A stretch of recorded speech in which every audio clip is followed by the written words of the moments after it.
A paz do Senhor para os irmãos, vamos estar dando início ao capítulo 4 da unidade 3 de Geografia Bíblica neste momento. Nós vamos falar sobre algumas cidades ali da Palestina.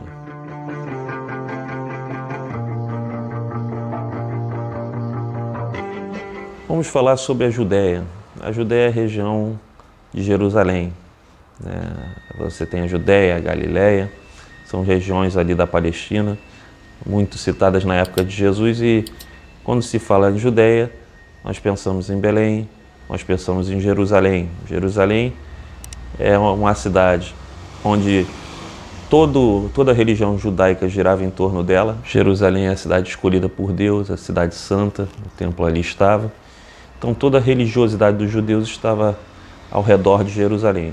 A economia da Palestina também, uma boa parte dela, funcionava em função da religiosidade realizada no Templo de Jerusalém.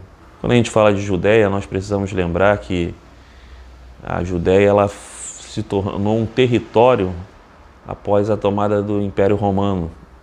Um pouco tempo antes ali da entrada do Império Romano na Palestina, nós temos ali o reino dos Macabeus, dos Asmoneus, onde João Hircano ali foi o principal personagem dessa dinastia, a dinastia de por volta de 100 anos, e a região da Judéia ficou sendo como que um reino, um pequeno reino, mas era um reino judeu, um reino religioso, teocrático, onde a família ali dos Macabeus, dos Asmoneus, foi quem governou ali, e eles promoveram uma expansão sobre a Idumeia, impondo a religião judaica sobre os idumeus, e promoveram uma expansão sobre Samaria também.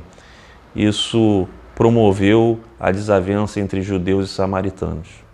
A cidade de Jerusalém está numa cadeia de montes que forma a espinha dorsal da Judéia, aproximadamente 748 metros acima do Mar Mediterrâneo e 1.150 metros acima do Mar Morto. Por isso, os que quisessem chegar a Jerusalém precisavam subir, porque se encontrava no local mais baixo.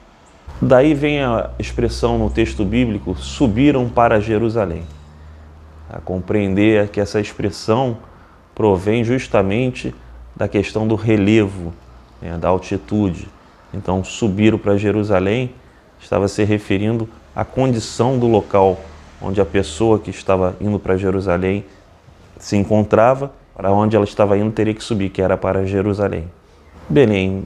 Belém era a cidade de Jesus, era a cidade de Davi. Seu nome tem um significado, seu significado é casa de pão. De Belém veio o Messias. A profecia falava sobre Belém Efrata. Dali viria o Messias, esperado pelos judeus. E aí dali veio o nosso Senhor, Salvador Jesus Cristo.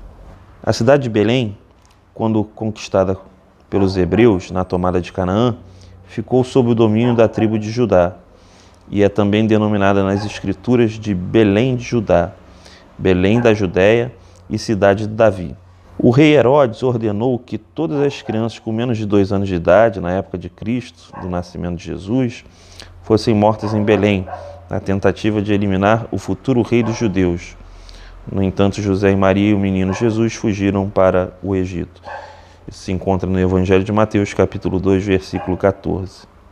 A cidade de Hebrom é uma cidade localizada a 30 quilômetros ao sul de Jerusalém e é o nome da antiga cidade de Kiriat Arba.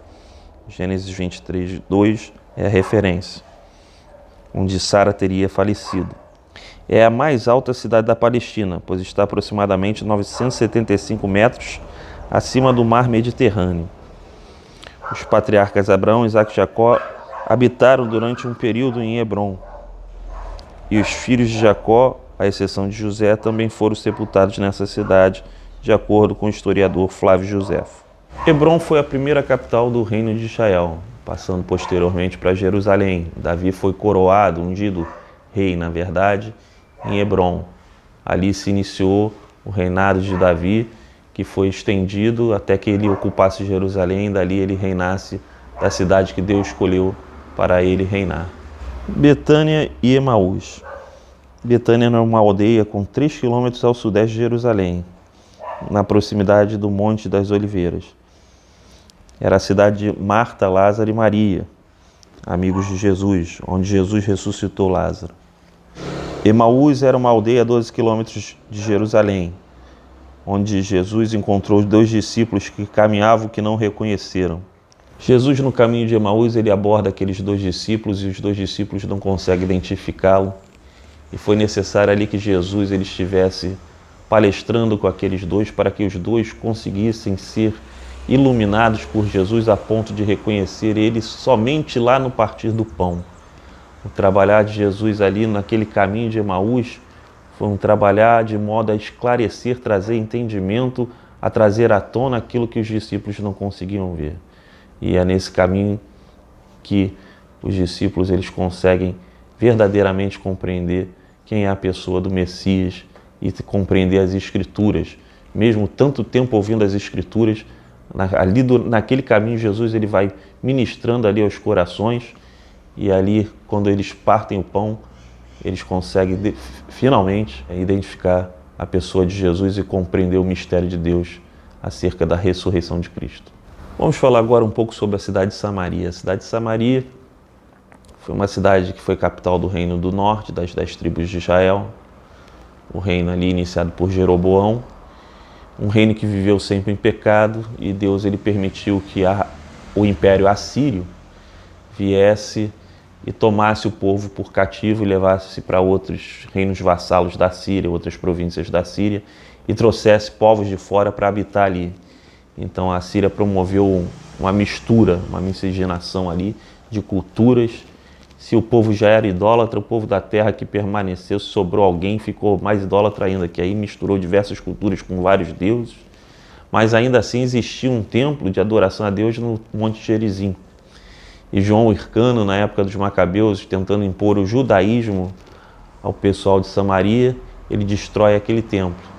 E aí os samaritanos eles acabam tendo uma rixa muito grande com os judeus que se estende até a época de Cristo, que quando Jesus ele aborda a mulher samaritana ali naquele poço, nós vemos no capítulo 4 de João, nós vemos que ali há uma desavença presente entre judeus e samaritanos, e a mulher até pergunta, como sendo Jesus judeu, falava com ela que era samaritana. Vem dessa época, de uma época anterior da época dos Macabeus, dos Asmoneus, essa desavença entre os judeus e os samaritanos. Nós vamos falar agora sobre outra região, além da Judéia, a Galileia. A Galileia foi a região da maior parte do desenvolvimento do ministério de Jesus. Jesus ali, ele exerceu o seu ministério, claro que em toda Judéia, Samaria, Jesus foi necessário passar por Samaria, né? Mas o foco do ministério de Jesus, o local de maior desempenho do ministério de Jesus foi na Galileia. E nós vamos ver algumas cidades da Galileia nesse momento. Nazaré. Nazaré ficava a 31 quilômetros do mar Mediterrâneo e a 25 quilômetros do mar da Galileia. Foi nessa cidade que o anjo Gabriel anunciou a Maria o nascimento de Cristo. Você tem também Caná da Galileia. A cidade de Caná da Galileia ficava a 13 quilômetros ao norte de Nazaré. Foi nela que aconteceu o primeiro milagre de Cristo Jesus. Este milagre aconteceu num casamento onde Jesus, Maria e seus discípulos compareceram. É o milagre da transformação da água em vinho. A cidade de Naim. Naim era uma aldeia a 10 quilômetros do sul de Nazaré. Diz as Escrituras que Jesus passava pela região quando se deparou com um cortejo fúnebre. Uma viúva preparava-se para sepultar seu único filho quando Jesus chegou ali para ressuscitá-lo. Cafarnaum. A cidade de Cafarnaum, que tem por significado em seu nome a cidade de Naum, ficava na margem ocidental do Mar da Galileia e foi o centro do ministério de Cristo, onde ele realizou muitos milagres. Nós temos como característica dessa cidade a posse de uma estrada que descia de Nazaré e Caná para Cafarnaum. Nós temos como característica dessa cidade um local onde Jesus ensinou na sinagoga da cidade. Era uma cidade que continha um posto alfandegário e foi o local onde Mateus foi escolhido para ser apóstolo de Jesus. E foi ali que Jesus curou o servo do centurião. Nela também a sogra de Pedro foi curada. Houve a restauração de um paralítico e a libertação de um endemoniado. A cidade de Betsaida. Pedro, Filipe e André eram naturais da cidade de Betsaida, localizada perto de Cafarnaum. Nessa cidade, Jesus realizou o milagre da multiplicação dos pães. Cesareia de Filipe. Essa cidade estava localizada às margens do Monte Hermon, próxima à fonte principal do Rio Jordão. No ano 20 d.C., Herodes o Grande construiu na cidade um templo branco de mármore e o dedicou ao imperador romano César Augusto. Com relação às instituições religiosas ali do tempo do Novo Testamento, a principal peça da religião judaica ali, principal ícone da religião judaica, era o Templo de Jerusalém. E nós vamos falar um pouco sobre as características do templo. O templo ele foi construído por Herodes em Jerusalém e era o principal centro religioso de Israel no Novo Testamento. O templo ele possuía os seguintes compartimentos: o pórtico de Salomão, o átrio dos gentios, o átrio das mulheres, o átrio interior, o santuário, o átrio dos sacerdotes. No átrio interior, nem gentios nem mulheres poderiam estar, somente os homens judeus. Isso era severamente obedecido. Se o gentio entrasse no pátio dos judeus, corria risco de vida. Existia a pena de morte, para quem era gentio, a possibilidade da pena de morte para quem era gentio que entrasse no pátio dos judeus. Nesse momento nós vamos falar um pouco também sobre a sinagoga, que era onde se ensinava a lei de Moisés. E existiam sinagogas pelas cidades ali da Palestina. A sinagoga era administrada por uma comissão de 10 homens. No entanto, cabia ao chefe da sinagoga e a seu assistente a palavra final nos interesses da instituição. Era um centro religioso e cultural, pois além de ser local de culto com cânticos e orações, os judeus reuniam-se semanalmente para estudar e instruir as crianças na lei mosaica. Jesus, ele ensinava na sinagoga. Nós vemos que Jesus, numa determinada passagem do Novo Testamento, ele pega o rolo do livro do profeta Isaías e lê na sinagoga.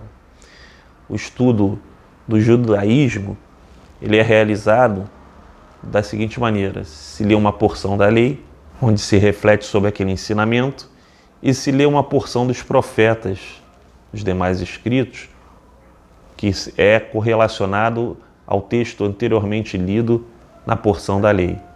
E Jesus, ele lê essa segunda porção, a porção dos profetas, onde ele lê o profeta Isaías e diz que naquele dia se cumpriu o que estava escrito acerca da pessoa do Messias. Outra instituição da época do Novo Testamento muito importante era o Sinédrio. O Sinédrio era composto por 71 pessoas, homens ali, doutores que julgavam as causas religiosas e as causas civis também ali do povo judeu, bastante presente ali. Ali existiam dois personagens principais, que eram o líder e o segundo líder do Sinédrio, que vem lá da época do retorno do cativeiro babilônico, da época dos Zugotes, quando Esdras ele retorna, e ali vai se instaurando ali dois líderes principais, a questão dos dois líderes principais que vão presidindo o Sinédrio. E aqui nós encerramos o capítulo 4 da unidade 3, Geografia Bíblica. Que os irmãos venham estudar, Deus abençoe a todos e fiquem na paz do Senhor.